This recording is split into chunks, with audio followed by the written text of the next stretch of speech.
Strike होने वाली है। एक बड़ा अपडेट, पीओके में टारगेट लॉक कर लिए गए हैं।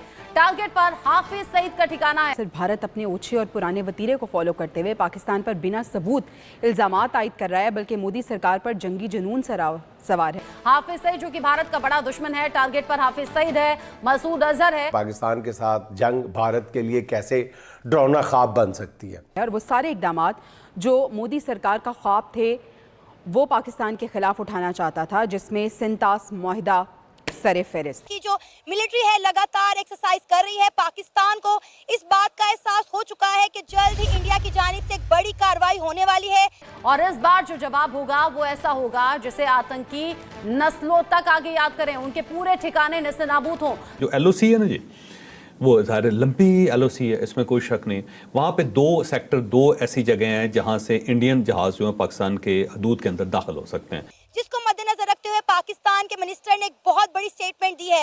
उन्होंने कहा है कि हमारे पास 130 न्यूक्लियर वेपन मौजूद हैं और ये हमने चौकों में सजाने के लिए नहीं रखे, तमाम के तमाम इंडिया के लिए हैं और इन तमाम के तमाम न्यूक्लियर मिसाइल का रुख जो है वो इंडिया की तरफ है। अगर इंडिया ने पाकिस्तान का बॉर्डर क्रॉस करने की कोशिश की, ये सब चीज़ें अब भारत के अंदर भी महसूस की जा रही हैं, लेकिन भारत के छोटे मोटे मिस एडवेंचर का ख़तरा बहरहाल अब भी मौजूद है, ताकि किसी तरह वो अपने मुल्क में जारी वॉर हिस्टेरिया जो उसने खुद पैदा किया है उसको कम किया जा सके।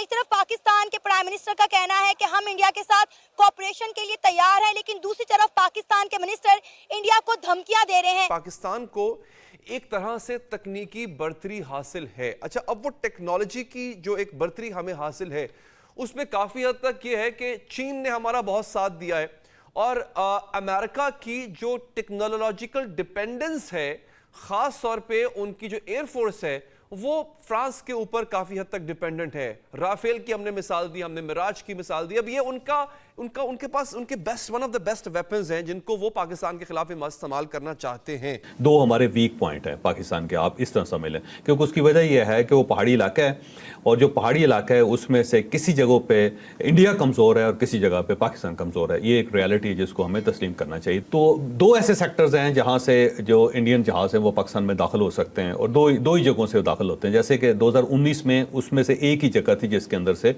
वो पाकिस्तान के अंदर दाखिल हुए थे।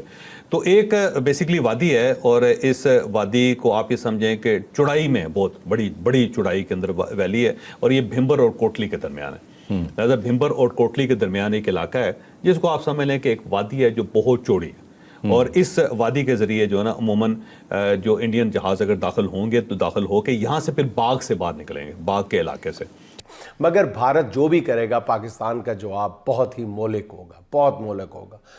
ताहम दोनों मुल्कों में किसी बड़ी जंग के खदशात फिलहाल टलते हुए महसूस हो रहे हैं, वाज़ेह तौर पे महसूस हो रहे हैं।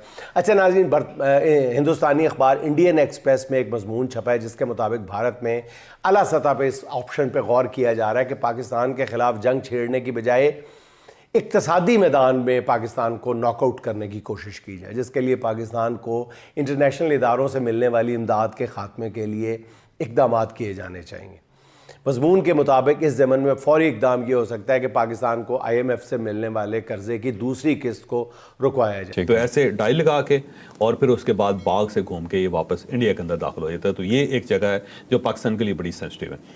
अब यहाँ पे पाकिस्तान ने अपना एयर डिफेंस सिस्टम लगाया हुआ कि यहाँ ऐसा नहीं है कि इंडियन जहाज आएंगे तो हमें पता नहीं चलेगा, तो हमें इमीडिएटली पता चल जाए कि एयर डिफेंस सिस्टम हमारा वहाँ पे हर वक्त एक्टिव रहता है। और इस छेड़छाड़ के दरमियान भी एक्टिव था और 2019 में भी एक्टिव था। बल्कि 2019 में जो सूरत है वो बड़ी दिलचस्प थी। सारी रात पाकिस्तानी जहाज भी LOC पे करते रहे, गश्त करते रहे और जो इंडियन जहाज थे वो भी।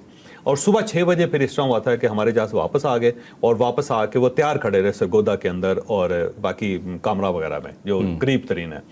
और इंटरनेशनल इदारों पे वाज़ेह किया जाए कि वो जो कर्ज और इमदाद पाकिस्तान को देते हैं उसका बड़ा हिस्सा दहशत गर्दी पर सर्फ हो जाता है। इसके लिए पाकिस्तान को कर्ज की फराहमी इसलिए रोक दी जाए और साथ ही पाकिस्तान को दोबारा FATF की ग्रे लिस्ट में डाला जाए। मजमून में यह भी लिखा गया है कि भारतीय पॉलिसी साजों का ख्याल है कि पाकिस्तान के ख़िलाफ़ बड़े पैमाने पर शुरू की जाने की कोई भी जंग जो है वो पाकिस्तान से ज़्यादा हिंदुस्तान को नुकसान पहुंचाएगी।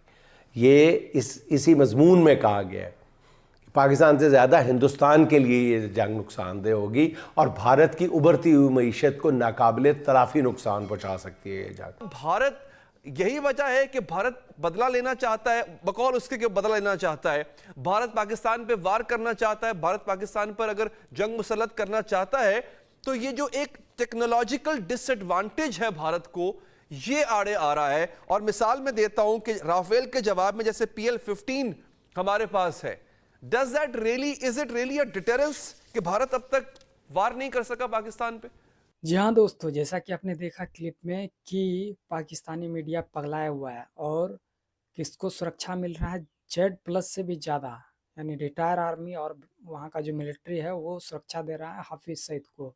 और हिंदुस्तान यानी भारत का मिलिट्री को एक तरह से पहला और सही टारगेट मिल गया, हाफिज सईद को मार गिराना है। और उनके जो आका है उनको भी मिट्टी में मिला देना है। भारत ने अब पूरा सेट कर लिया है कि अब इन जो आतंकवादी को फुल्ली सुरक्षा मिल रहा है पाकिस्तान में, और वहाँ पे जो हाफिज सईद साहब बोलता है उसको भी छोड़ना नहीं है।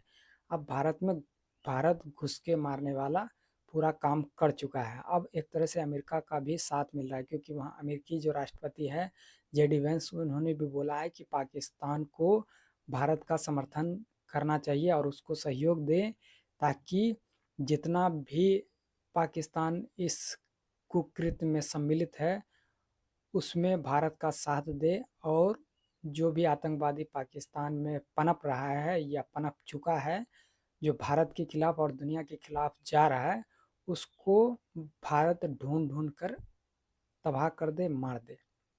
ठीक है, तो इंडियन आर्मी का पहला टारगेट हाफिज सईद है, और भी जो वहाँ के लश्कर तैयबा और भी जो मिलिटेंट्स है जो POK में भी है, और पाकिस्तान में तो चारों तरफ फैला हुआ है, इसीलिए वहाँ पे आए दिन हमले होते रहते हैं। तो उसी कड़ी में हिंदुस्तान को पहला टारगेट मिल चुका है। अब हिंदुस्तान को सिर्फ एक इशारा मिलना काफ़ी है, और अमित शाह हो या फिर प्रधानमंत्री मोदी हो, अब अमेरिका का भी साथ मिल रहा है। रूस ने भी बोल ही दिया है, उसके बाद ऑस्ट्रेलिया हो या फिर क्या बोलते हैं, इजराइल तो हमेशा समझिए तो रेडी रहता है, क्योंकि उसको एक तरह से पाकिस्तान का जो परमाणु शक्ति है उसको ख़त्म करना है, और वहाँ जो आतंकवादी है, क्योंकि इजराइल के खिलाफ और कोई बोले या ना बोले लेकिन पाकिस्तान ज़रूर बोलता है, पता नहीं उसको क्या उसमें दिलचस्पी है। और उसका पासपोर्ट में भी आप देखे होंगे कि इजराइल का मतलब नाम लिखा हुआ है कि वहाँ पे आप नहीं जा सकते हैं। तो आपका क्या राय है, हिंदुस्तान को जल्द से जल्द घुस के ठोक देना चाहिए हाफिज सईद को? अपनी राय कमेंट में ज़रूर दें, और चैनल पे नए हैं तो चैनल को सब्सक्राइब ज़रूर कर लें।